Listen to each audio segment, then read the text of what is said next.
Now on the other side, as the first discussant for the session, we are elated to have none other than Mr. Abhilash Khandekar. He is a veteran multilingual journalist standing close to a rich 40 years of experience in print and electronic media. He began his professional career as a sports journalist with Free Press Journal. Mr. Khandekar has also authored 2 books on politics and history and 3 on birds. Mr. Khandekar was elected unopposed the president of the Indore-based Madhya Pradesh Cricket Association in 2019. He had also anchored a popular weekly environment program on Lok Sabha TV in Hindi by the name Astitva. As the second discussant, we are delighted to have Professor Yogesh Dubey. Mr. Yogesh is a wildlife biologist. He holds Masters in Wildlife Science from Aligarh Muslim University and PhD in Wildlife from the Wildlife Institute of India, Dehradun. He is currently working as the professor at Indian Institute of Forest Management since 2001. His area of interest is human-wildlife conflict management, wildlife conservation, biodiversity, inclusive impact assessment, and sustainable tourism. Gentlemen, I would request you to please unveil the conversation. The stage is all yours, and we should present a round of applause to begin the conversation.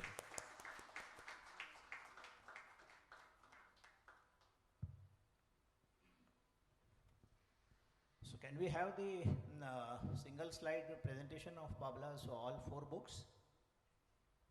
So before we start the formal conversation, you will all know about books. Here is the 3rd one, I think.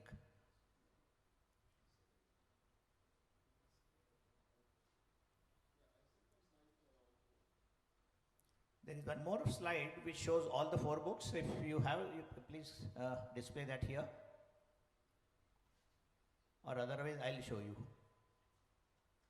Sir, this is your first book. Dubey sir, this is the second book.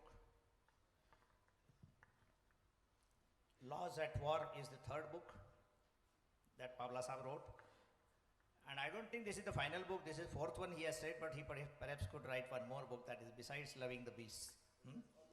This is on the best. All the best for that. So welcome Pabla sir. And as you know, the 4th season of Bhopal Literature Festival has begun with this first session on wildlife conservation. We wanted to discuss all 4 books and generally wanted to focus on the issues of wildlife conservation in the country. But considering the time limits, all 4 books cannot be discussed one after the other. So Pabla sir has agreed to talk about the common thread that he has woven around all these 4 books, and that is about how wildlife conservation's challenges began about 7 decades ago, maybe 6 decades ago. After that, the 1972 Wildlife Conservation Act came into being, and scientific conservation of wildlife also began in the country. And since then, it is a success story in some manner, and there are still challenges, because now, after the conservation of various wildlife animals, including tiger, since 1972, now we have got the growing population of tiger and other wildlife, but it is also offering number of challenges to the conservationists, these foresters in the country, including like Professor Dubey and I were on the elephant committee, which was formed to look into the wild elephant entry into Madhya Pradesh, which is a recent phenomenon. And we had both gone with Alok Kumarji, he is also here, he was our chairman, and many others to the villages in and around Bandhavgarh in December last, to find out what kind of damage is happening, because elephant population in large herds of elephants are coming into Madhya Pradesh, which was unheard of. So while welcoming Pabla ji, I would want him to, as you all know, he has put in 43 years in wildlife conservation, and most of the time he was not inside the forest headquarters. He was always on the field, so he has varied experiences not only in India but also abroad. So while welcoming you, Pabla Sahab, I would like to ask you the first question about your books, that when did the first book come, and what are the, like what we spoke yesterday, what is the common thread that is running in, because you have dealt with the issue, which is very vast issue, and I have read all the books. So for the benefit of the audience, I would like you to throw light upon the existing issues of conservation, and also you can go back into the history to tell the people how things have, how the long journey has been traveled. Thank you.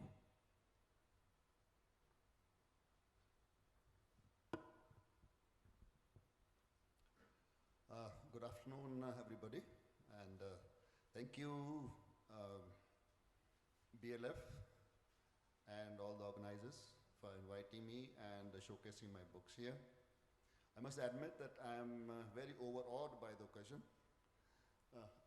I'm basically a Sarkari kind of a man, not used to this kind of formal settings. Basically deal with files and people coming and just talking across the table.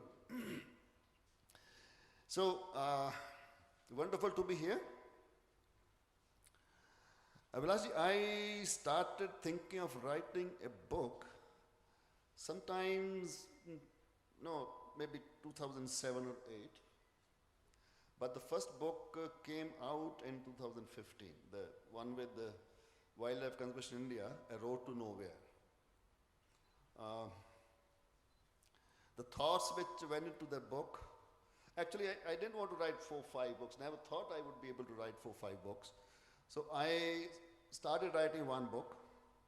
Then the material became so kind of wide and disparate that it was difficult to fit everything into one single book. So I thought, okay, let me leave one stuff here. Then I thought I could fit that into maybe 3 books. So I announced it as a first book in a trilogy. But when the trilogy was done, then I thought there was some more material left which has to go somewhere in some form into the public domain. So naturally, the things went on and on. So there are 4 of them out now, maybe one more book is in the works now, which will probably be coming next year. More the merrier, thank you. Why I thought of writing these books, I think it's a little interesting. I remember when I was a young forester in Bandhavgarh, one very knowledgeable, very well-respected person, Alan Rogers. He was an FAO consultant who advised us in setting up Wildlife Institute of India. He came to Bandhavgarh and we spent some time together. Then he said, why don't you write things? तो मैंने कहा कि इसमें ऐसा क्या है जो मैं लिखूंगा जो दूसरों को नहीं पता है.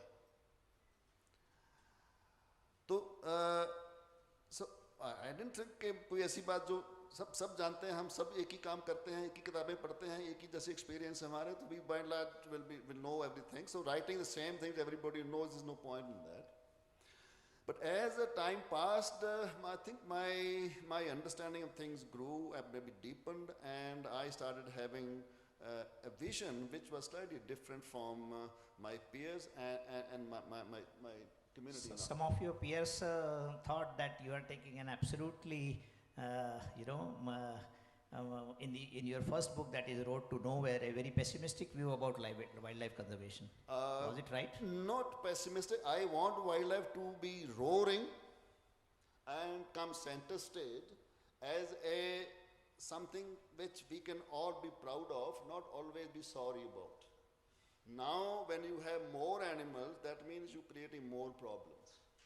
So I was thinking of ways that when you have more animals, we should be happy with having more animals. Those animals should be seen as an asset rather than a problem. Now, people sitting in Bhopal or Delhi or Bombay, we are very happy when you have tigers and leopards and elephants coming out of the forest. But people who have to live with them, they are the guys who ultimately have to bear the brunt. And then when you face those people whose houses have been destroyed, or children have been killed, or the livestock has been killed by these animals, then you think, guy, what are you doing? We are not producing wild animals primarily to create problems for the people. So we should have a wildlife management philosophy, wildlife management strategy in which wildlife becomes a source of living, source of income for people, and the dangers and the problems the animals cause to the people, they should be minimized. So what we were doing, we still are doing is, we want wild animals, we want more and more wild animals, we want wild animals everywhere, all corners of our forest. But we are Including tigers roaming in Bhopal city. tigers in Bhopal, leopards in Bombay, elephants all over, you know. So now India is one country where large number of people are killed or injured by wild animals in the whole world. So we don't want that kind of a situation here. I want that, because this cannot carry on forever. This is not sustainable. So there are people who, I remember when I was the first director of Panna National Park. When we started creating the infrastructure for the national park, and basically in the former restriction, you can't do that, you can't do that. People would ask me, what are you doing? Why are you doing it? I said, we are in a crisis, wildlife is disappearing. And so we should, when the government has decided this area should become a national park, and we will have animals, and then India will be proud of saving our wildlife. It was very difficult to make them understand that saving tigers is a great idea. Because they had running battles with tigers all their lives throughout history. And they had come through a situation where killing a tiger was something which was desirable. And they used to poison tigers whenever they killed their cattle and all. And if you have more tigers, there will be more problems for them. So now, if you have more animals means more problem for the people. When people say no, not beyond this. So my thinking all along has been that we must have wild animals. They are part of our heritage, and they can be part of our economy as well. So we have to find ways, we have to divide ways in which we can ensure that the dangers and the damage the animals cause to people is as little as possible. At the same time, people see them as an asset on which people's lives and livelihoods are based. So all these books, this is the common thread. Initially, in the first book, I wrote about the conservation philosophy of the country and conservation vision. As I said, we have blurred vision about wildlife. We never thought of it. If we have wild animals, what do you do with them? How many animals do we want? How many tigers can we afford to keep in India? Is all of India going to be tiger habitat? Or all of India going to be elephant habitat? So there has to be a day when you say, okay, no, beyond this, we can't have more tigers, we can't have more elephants. Then what do you do with them? We never gave it a thought. So I tried to kind of bring up these questions, that we need to change our vision. We should have to have a very clear goal. Okay, if India, we have 20%, 25% forest area, and how much of it can be reserved for wild animals. All forests cannot be dedicated to wild animals alone, because you have other needs also. Forests have to produce other goods also. So then I brought up these two chapters that, okay, tourism for conservation and hunting for conservation. So then that's where it all started. And slowly other issues which... So there was a recent article in the Indian Express, how many tigers are too many? So, but before that, I would like Professor Dubey to... Dr. Pabla, Yes, Professor. it's a pleasure, sharing the stage with you. For the purpose of the audience, people like me, right from a young age, we have grown, being inspired by Dr. Pabla. He's also my, guru at Wildlife Institute of India. And we always, whenever we used to look at him, we used to always, have this conviction that within forest officers, we thought there were two breeds of forest officers, One is a normal forest officer, and one is a forest officer who is having tremendous amount of passion for wildlife. His Panna stories, this will inspire us quite a lot. So we talk about a very important thing, in terms of the ethos of conservation. And over last, 2.5 or rather 3 decades of my first being student of wildlife and then, practicing this discipline, of course, from an academic perspective, I've felt that the very ethos of conservation in this country is not consistent. Across multiple states, there are different ways in which people look at wildlife. There are different ways in which people associate with wildlife. Do you think that this has been one of the roadblocks or challenges in most of the conservation narrative is being built by people who never lived in forest? We talked about see, India is a very diverse country, both ecologically as well as socio-economically. People's association with wild animals is different in different areas. Punjabis have never seen tigers in their lives. Had never seen a forest actually before I entered Forest Service. And different, socioeconomic groups in the country have different associations. So I think administering a country with a single ethos is very difficult. So by and large, people are going to have whatever their local situations are, they're going to have the same kind of association. People living in cities, for them wildlife is wonderful. And people living in the villages who have to live with animals, who have to guard their crops day and night, whose children cannot go to school because they have to watch their crops at night, or somebody's breadwinner has been killed by a tiger or an elephant, then ask those people, what would they feel about wild animals? So I think by and large, because we animals and people have evolved together, this relationship has also evolved. See, primarily we were all food for each other. When creation began, when mammals appeared on earth, so we were all food for each other, depending upon who was more intelligent, who was more powerful, more cunning, we were able to eat each other. Survival of the fittest. Yeah, and over time, because humans were more intelligent, rather than eating them all, we started domesticating them, we started cultivating a lot of crops, etc., etc. But still, our relationship with animals continued to evolve along with that.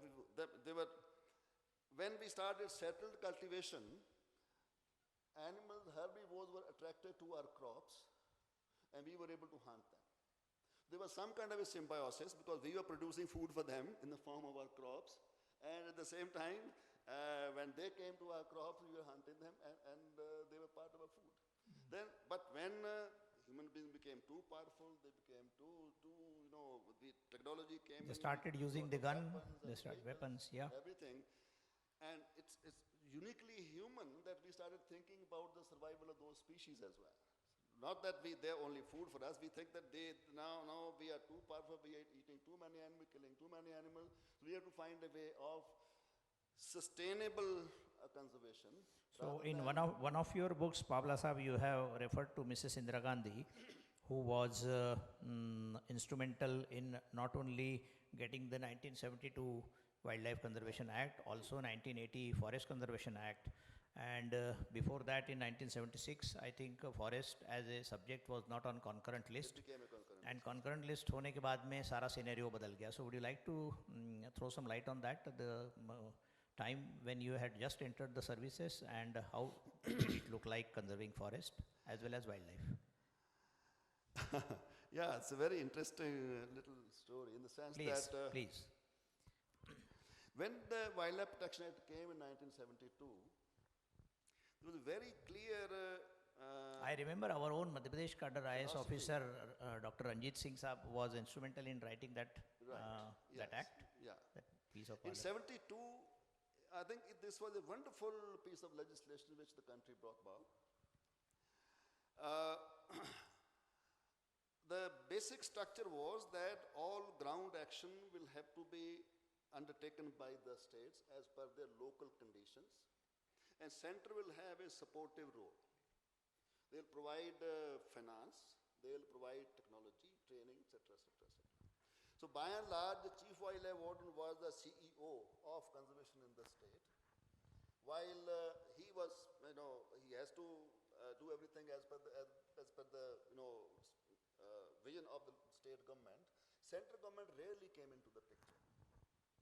But then over time, the act was amended several times. First amendment probably came in 77 itself, then 79, 82. You have given a whole list of the amendments in the act. So many times. And there were two major themes of those amendments. Number one, in 72, the law was based on one fundamental principle that wildlife was still a natural resource and it could be utilized according to a system which the law provided. So there'll be, you can't, it was not a free for all kind of a hunting. And tourism and hunting could be allowed. People could be given permits depending upon what species are growing, what species are going beyond limits, or then what species have become dangerous, harmful, overpopulation, etc., etc., etc. So through the successive amendments, right up, and finally in 1991, we abandoned that path of sustainable utilization of wildlife and became a totally preservationist country in which the law said that we will preserve these species, we don't conserve them. When you say conserve, conserve means consumption as well as preservation. Preservation. While in our system now, consumption and possession of wild animal, all wild animal articles or derivatives is all prohibited. Now you can only see wild animals in forests only. People can't. It's a no-go area. Yeah, you can't possess them. Number one. Number two, through successive amendments, we ultimately banned hunting completely. Good or bad is a different thing. But the fundamental premise of the law that wildlife was a natural resource which can be harnessed for human welfare, human well-being, that was abandoned over time. Second was that the law became completely Government of India centered. All the powers of the state governments were withdrawn, curtailed, totally initiated, and central government became more and more powerful. Which was not expected to be the ideal condition. The center was expected to talk to their states, but that is not happening. What has happened is, the title of my third book is drawn from that situation. The wardens and shepherds. Wardens, the people who are in the states, people who are in the forests, in charge of protected areas, wildlife, etc. They have no opportunity to exercise their own will. And even the states have by and large no decision-making power as for the wildlife management of the countries. Not only that, the power which central government has given to its agencies is totally unbelievable. Can you imagine that NTCA can give, NTCA can give directions to any person, officer and or authority regarding tiger conservation. There is no differentiation. And though that person, officer, authority shall be obliged to comply with those directions. Which means if you do not comply, then you can be sent to jail because that's a violation of the law. So it became a huge problem when central government wanted us to stop tourism in our protected areas. We did not want. We said no, tourism is the only thing which makes wild animals relevant to the lives of the people. This is the only way we can create jobs and incomes for the people. Wildlife can become an economic resource because when people come for watching wild animals, they spend money. When people spend money, that creates jobs. And if those jobs can be somehow reserved or dedicated, or we can create a system that people who are suffering from wild animals, if they can get those jobs, a larger share of those jobs, naturally they won't be as anti-wildlife as they would normally be. But central government said no, you have to stop tourism. Ultimately, although they cut it to kind of badger us with this, no, stop it. When we did stop, somebody went to High Court. That central government has been giving directions to the state to stop tourism, but state is not stopping, so give us a stay. And when the High Court said, no, this is absurd, how can we do that? Then the matter went to Supreme Court. Both the places, central government said, yes, we agree with the application. The tourism in protected areas, tiger reserve should be stopped. It's only because a huge public hue and cry was raised. I remember press, media, and our Chief Minister wrote to the Prime Minister. Chief Minister also met the Minister of Environment and Forest. Only then, first NTCA came up with the guidelines, which even in the Supreme Court, that yes, tourism should be stopped in the core areas of tiger. And then when this public hue and cry came up, then NTCA had to go back to Supreme Court. No, we want to change our stand because we have been advised by the state that they will not stop tourism. So now we come up with revised guidelines. Very interesting. So what happened was, my pain has always been that I wanted to do a lot of things which I couldn't do because I needed so many permissions. That by the time, I was lucky, I was able to do a few things because I was in one office for a fairly long time, which not everybody is lucky. So nobody is thinking of creative wildlife management because he knows that if he wants to do something, he has spent years seeking permissions. And somebody in that chain of authority will not agree with you or delay it so much, by the time you rather be transferred or you retire. Professor Dubey? So I think for the public, for the purpose of better understanding for the audience, we have been when we started, we had two categories of PAs in our country: national parks and wildlife sanctuaries, and they had different kind of purposes and different kinds of objectives. I mean, in terms of management interventions, and subsequently two more categories of protected areas were pronounced in form of conservation reserves and community reserves. So, do you think there was actually a need to have these multiple classifications for the protected areas, or we could have just done away with either a national park system or a wildlife sanctuary system or a conservation reserve system or a community reserve system? Very interesting question, Yogesh. In the beginning, there were not only two kinds of protected, there were four. Sanctuaries, national parks, game reserve, closed areas. This was pre-wildlife protection Act? 1972. 1970. Act itself. Later on, probably in 82 or 83, game reserve and closed areas were kind of deleted. And later on, these two conservation reserves and community reserves came. A very interesting point. Why do you need protected areas? As per our law, wild animals are protected everywhere, not only in a national park or a wildlife sanctuary. As per the law, driving a crow from your compound amounts to hunting. Shooing away a bird from your compound is hunting, and you need permission from a DFO Sahib or Chief Wildlife Warden if you want to do that. That's our law. So wildlife is protected everywhere. And yet you see a large number of poaching, whether it is for ivory and elephants, and whether it is for leopard skin or whether it is for Let tiger. me finish that point. Protected area would mean an area where some kind of exploitation or hunting allowed everywhere except in that area. But we don't have that situation. We don't allow hunting anywhere. So protected area or no protected area is basically the same thing, one. Secondly, another very interesting point. Our law says that wild animals and their habitat can be destroyed or exploited. Listen to me carefully. Inside a national park or a sanctuary, for better management and improvement of wildlife. Wild animals can be destroyed. And their habitat can be destroyed, or water into a river, outside river can be manipulated for the betterment of wildlife. But same facility is not available outside sanctuary national parks. Okay, so I mean, some of the changes in the beginning, the same section said that in the beginning, hunting was allowed everywhere. It was more restricted in sanctuary and national park. That's why they were called protected areas. Protected area, PAs. But later on, things got mixed up, but we didn't know what to do, but we became a little more, maybe sentimental, whatever. No, we have to stop everything.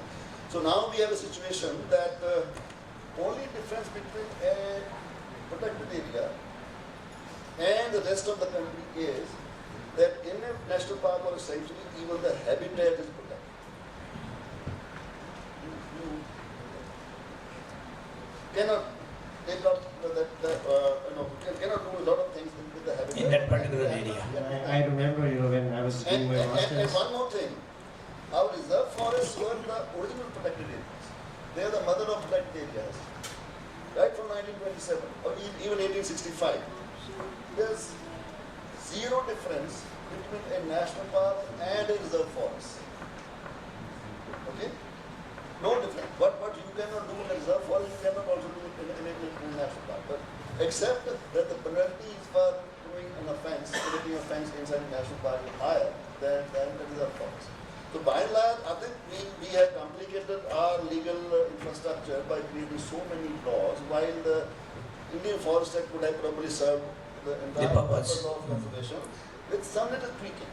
So maybe if you wanted to dedicate some areas for national park, for wildlife, you wanted to make them more suitable to wildlife, maybe you could have brought in some little extra power to the forest officer, blah, blah, blah. So that's how things have been going on. So, Professor, you wanted to, because we are running short of time, we have to open this for question answer session also. Did answer my question. I mean, just one last thing from my side is that why conservation in a country when now we have a relatively quite a rich, conservation history, why it could never become, local community inclusive? Our entire conservation efforts in the country have been to keep people away from the. It cannot be unless you bring sustainable utilization at the core of conservation. People have to live. People have to make a living.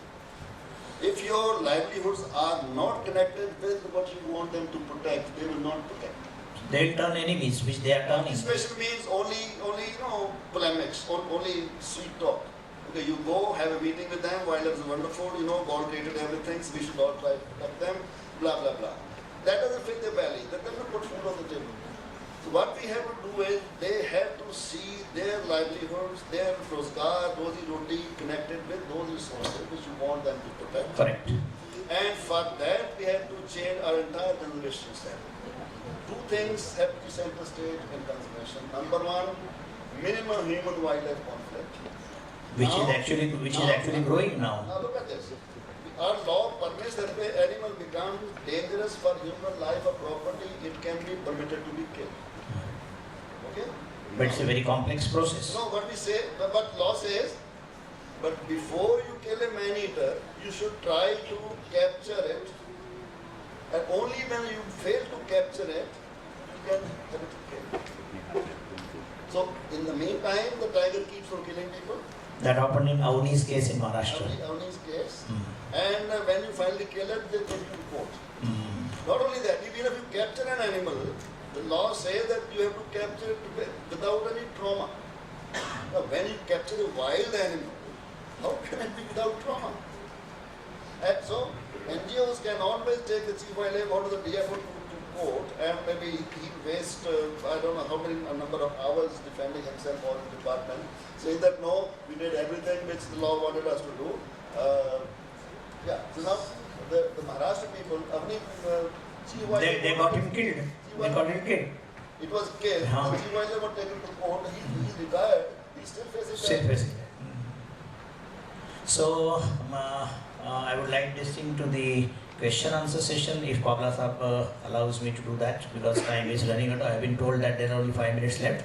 But before that, we open the floor for question answer, maybe 2 or 3, I would like to inform the audience that while Pabla Saab is saying that there are too many animals, he was the person behind bringing cheetah into Madhya Pradesh. Relocation of cheetah is likely to happen by August this year, so you can congratulate Pabla Saab for that. And it was the first good news that cheetah is almost at this thing of India, and from Namibia the first pair is coming. So the old documents show that Pabla Saab was taking them around to Kuno Palpur and other places. I wrote the first introduction. But now I would also like to say, I think my main contribution should be with you bringing Panna back into when Panna went tigerless in 2005-6, we were there as a committee. Yeah. But I am also wearing a small pin of the Gir's Asiatic lion, which has not been able to be brought into Madhya Pradesh, thanks to Gujarat and thanks to Mr. Maurkar, who is not allowing this to end. So could you throw light very quickly why lions have not come into, because Supreme Court has already ordered that. So that is something which... these are my 2 unfinished dreams. Although there are several more, along with the white tiger. And I also wanted forest officers to start riding horses rather than jeeps. That's another unfinished dream. But coming back to lion and cheetah, I see a lot of negativity these days in the conservation community. A lot of people are trying to block the process even now. Lions, I think we are in a very difficult situation. Not one kuno. We need maybe dozens of kunos if you want to keep Gujaratis not being eaten by the lions. More than 1,500 villages in Gujarat are now inhabited by lions. Although lions seem to be vegetarian there by and large, they don't eat human beings so far, except off and on. Now we have to decide how many lions Gujarat can afford to have. people do not go after the lions. So there is a recent figure that about 300 lions died in last 2 years. they have to. Somebody has to kill them. Other people poison them, or diseases will come, and they now. So on the line, I think Gujarat people or people in Delhi should, for the sake of lions, for the sake of Gujarat, they should allow lions to be owned by other states, not only one. Because they breed so fast, bringing 10, 20 lions here is not going to solve their problem. We might become proud owners of lions, but they will be producing hundreds of surplus lions every year. Either they have to be hunted and killed, or they have to be shipped out of that place. Thank you, sir. Thank you. So, is there a mic in the audience? If there are some questions, could you please raise hands and identify yourself? So mic to the person sitting there.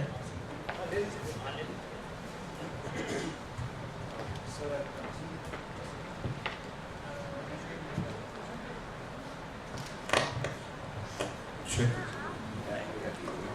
Yes, sir, please go ahead. Good evening, Pabla, sir. I have two small questions.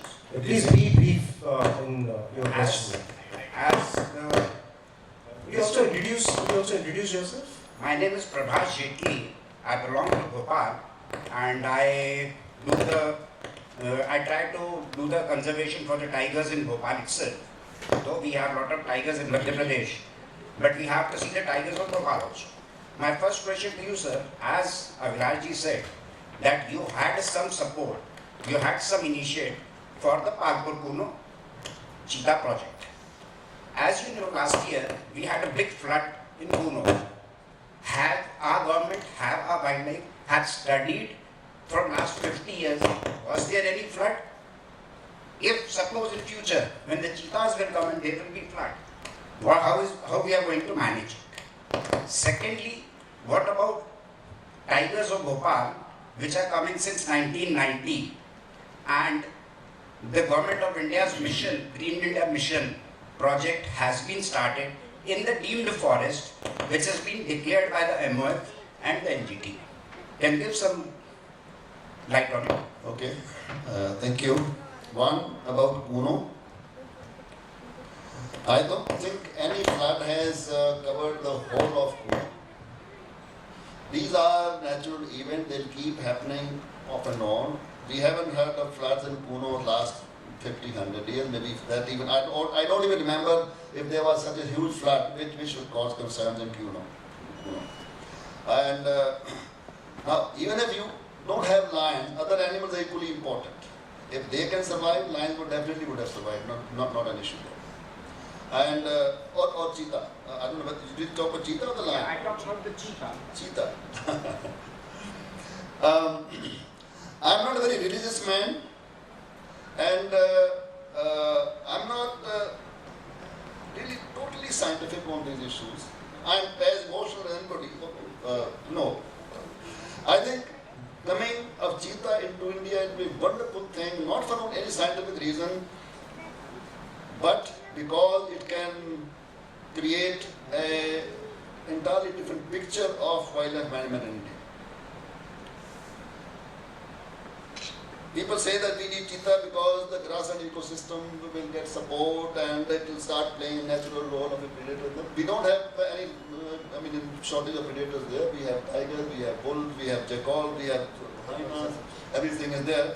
But having one more animal which we lost from our country amounts to recovering our heritage.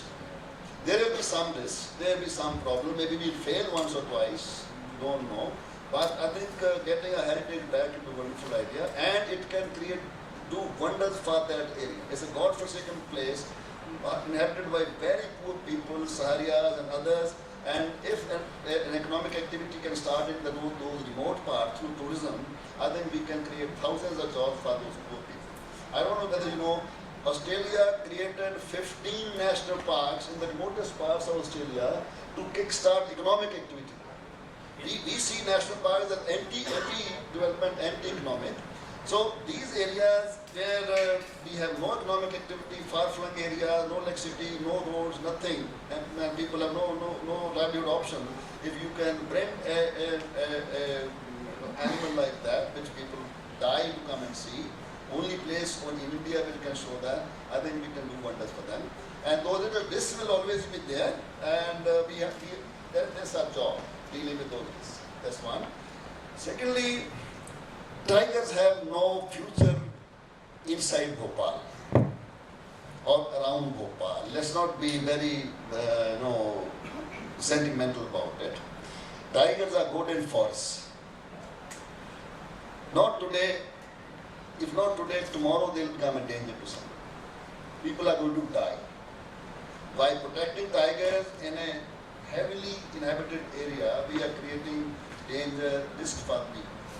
So we should try to keep tigers out of Bhopal as far as possible. There are several ways of doing it. Fence was one part. I started that fence too, so that at least their movement into the city or close to heavily inhabited areas should change the fence. And maybe we can extend that. And if that doesn't also stop, you have to physically pick up those tigers, even kill them if necessary, so that they do not kill people. We should have tigers in Ratapani should be full of tigers, but not Bhopal or the legal sector, academy.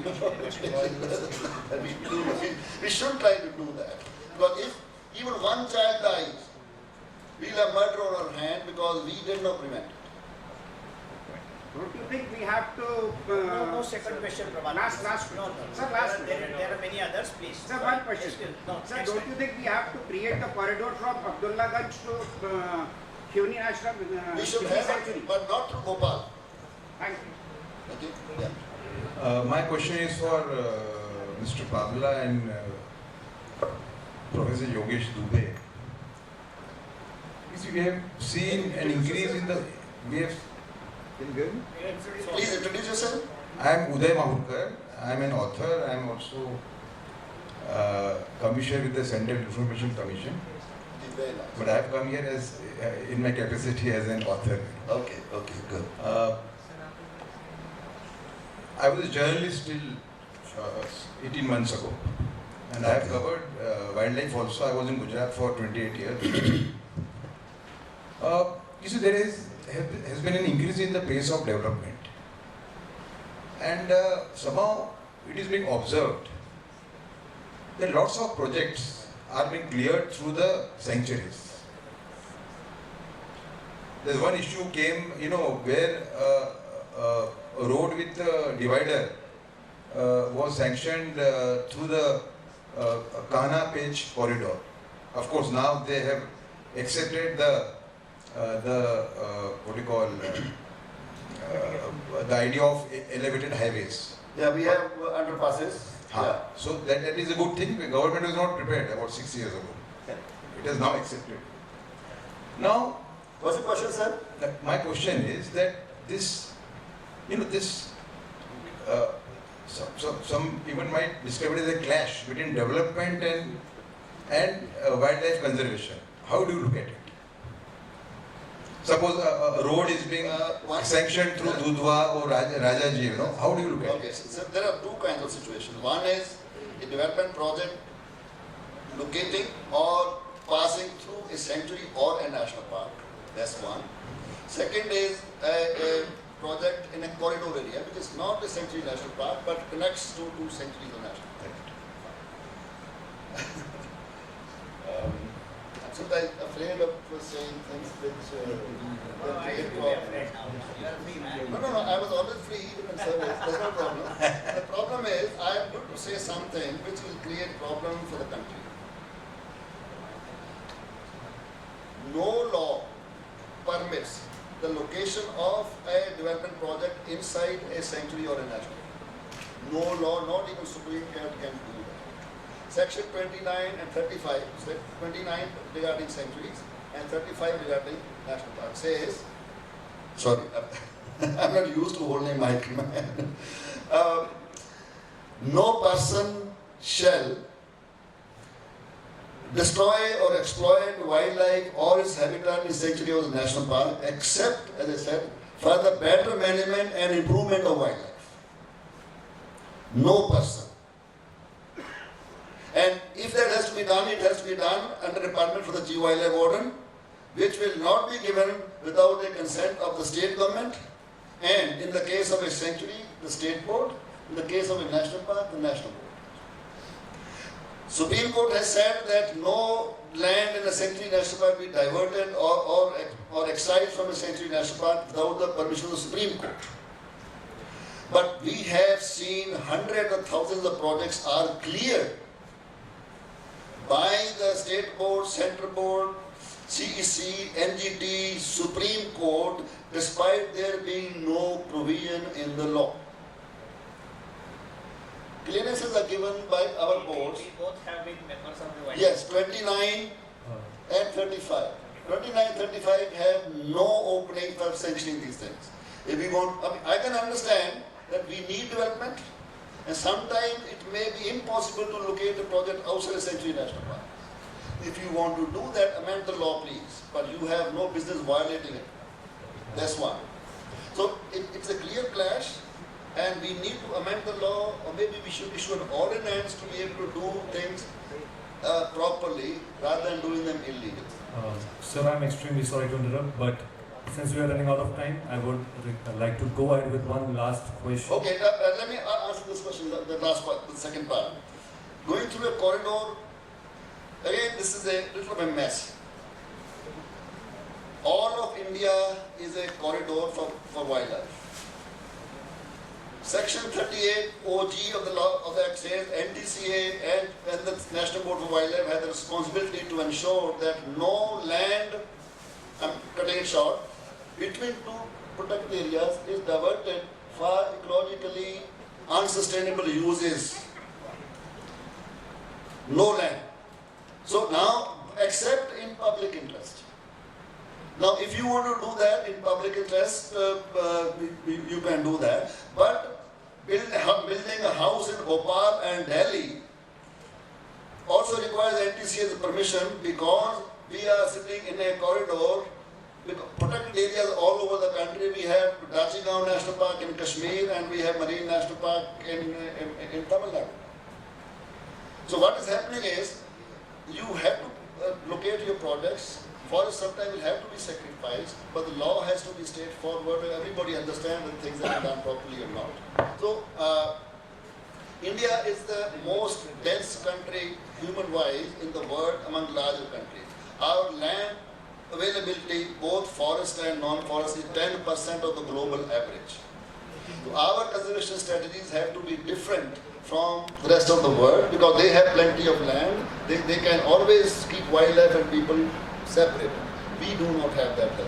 So we have to have a conservation methodology, strategy, whatever you want to call it, where and we should admit that people and animals and wild spaces will have to be together, clustered, and we should make sure that we still want them and we do not eat each other. Thank you. Thank you so much. Last question, please, from the man in uniform. Please keep it crisp.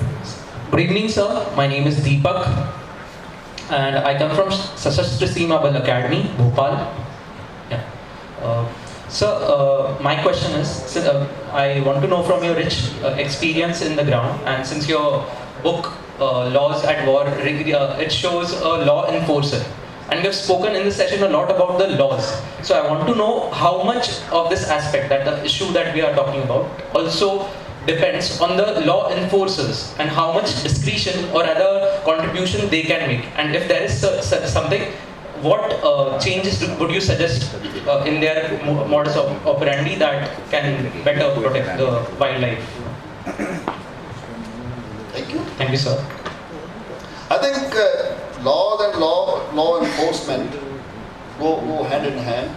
If you have a law which is impractical, which cannot be implemented, law enforcers can't do anything. At the same time, law enforcers have to be both motivated and properly equipped to be able to do a good job of the law.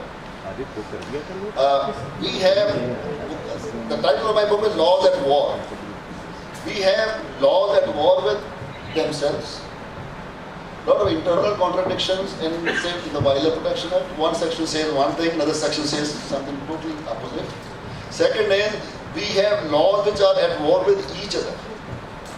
Like say, all the existing forest laws, the Wildlife Protection Act, the Indian Forest Act, the Forest Conservation Act, the Biodiversity Act, on the one side, and the Forest Rights Act on the other side. They pull the country in totally two opposite directions.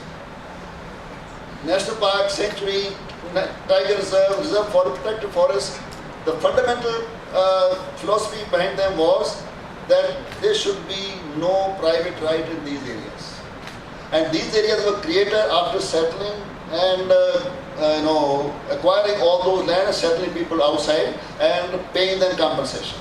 Now FRS says that no, forget all national parks, sanctuaries, etc., etc., etc. Up to 2005, whoever has occupied land illegally inside Tiger Reserve, sanctuaries, national park, reserve, forest, it is theirs. What can the law enforcers do here?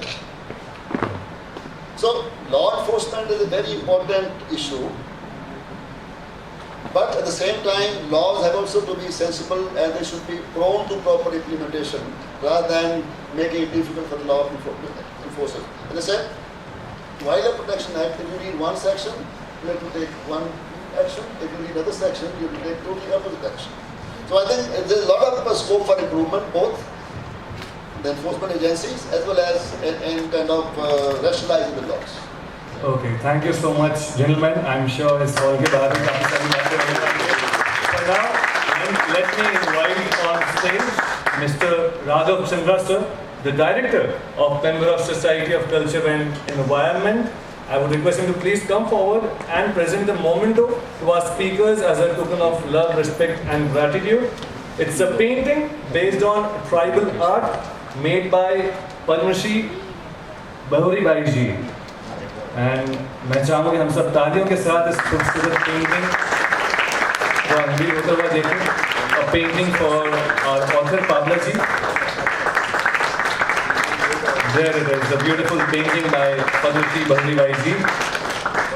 And for the discussants, we have a token of love in the form of mugs. मैं चाहूँगा तालियां होती रहनी चाहिए, बरकरार रहनी चाहिए. Thank you so much, gentlemen, for an interesting session.